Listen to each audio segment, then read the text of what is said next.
All sports, all plays. Yeah. All sports, all plays.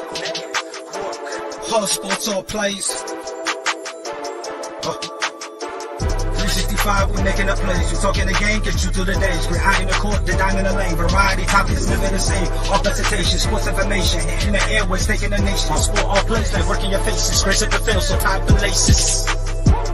All sports, all plays. Yeah.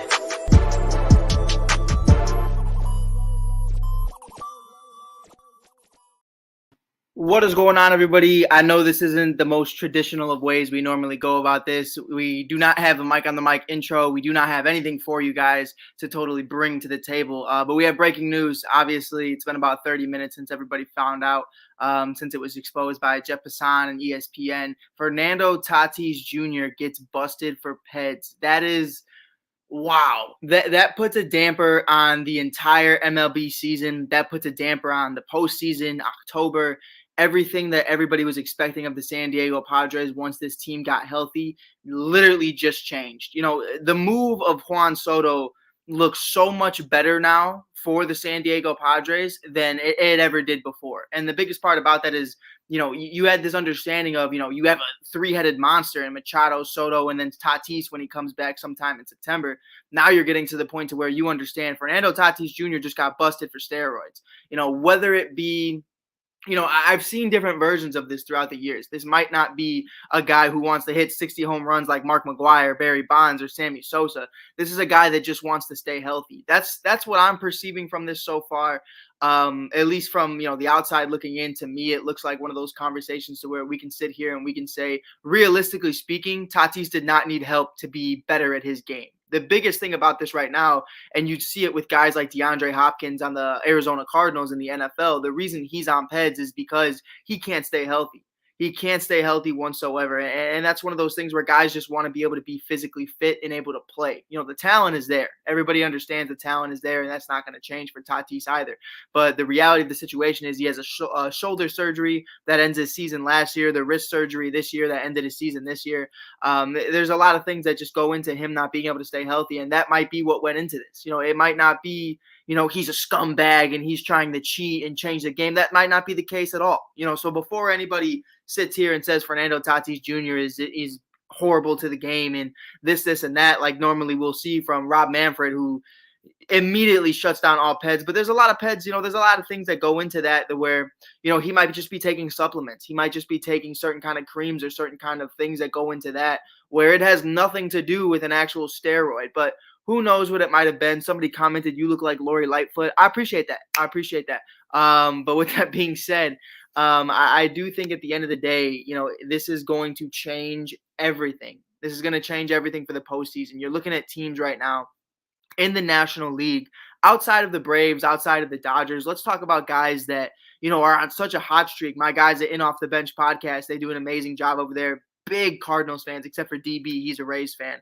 But Randy Jowers and Jim Cross are probably ecstatic right now that Tatis isn't coming back. They are huge St. Louis Cardinals fans. And the biggest thing about that is, you know, you're looking at Arenado, you're looking at Goldie, who just got welcomed to Team USA for the 2023 Baseball World Classic. So super excited about that. Somebody commented right here, John Suggs, happy to see you, my brother. Tell us again what Soto numbers are since he went to the Padres.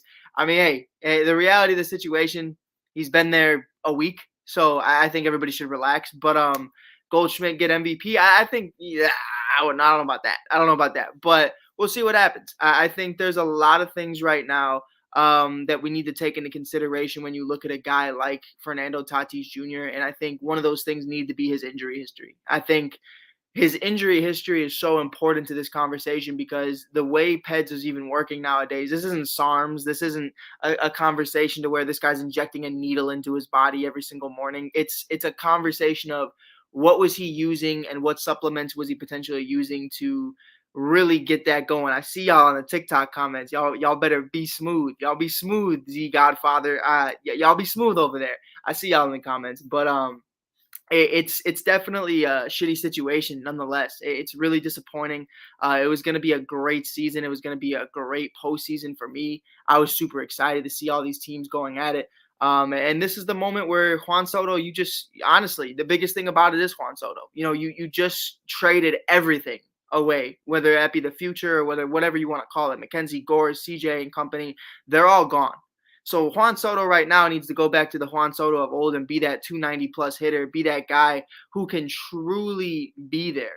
And I truly think that, if he can't do that, I don't know how far and how deep this team can go. That's one of those conversations. I understand it's an off year for Juan Soto. The last 5 years, he's been a 290 plus guy at the plate, and 30 plus homers a year. He's one of those guys you can count on to steal a few bases too, and great defense. But the reality of the situation is he needs to be a lot better. He needs to be a lot better right now, and I think this puts a huge damper on things. But that's really all I got for you guys right now. We don't have too much breaking news about this. We don't have too much information. Just wanted to get it out there. Just wanted to report it live from the ASAP Network and on Mike on the Mic podcast. We're definitely checking it out right now. Got one more comment before we get out of here. This isn't going to be a super long video. Do the Padres need to look into veteran pitching instead of defense? I think right now, with the situation at shortstop, the issue with that right now is CJ's gone, and he wasn't performing well to begin with. And now you're looking at the situation to where Fernando's not coming back. I think you definitely need to go check out what Didi's doing right now. I believe Didi just got released, if I'm not mistaken. So there's a couple guys out there right now, and it just sucks that it happened right after the trade deadline, because you could have done something. Maybe not something major. You're not going to completely replace Tatis, but you definitely have to do something right now to where you just figure out what you're doing. But with that being said, thank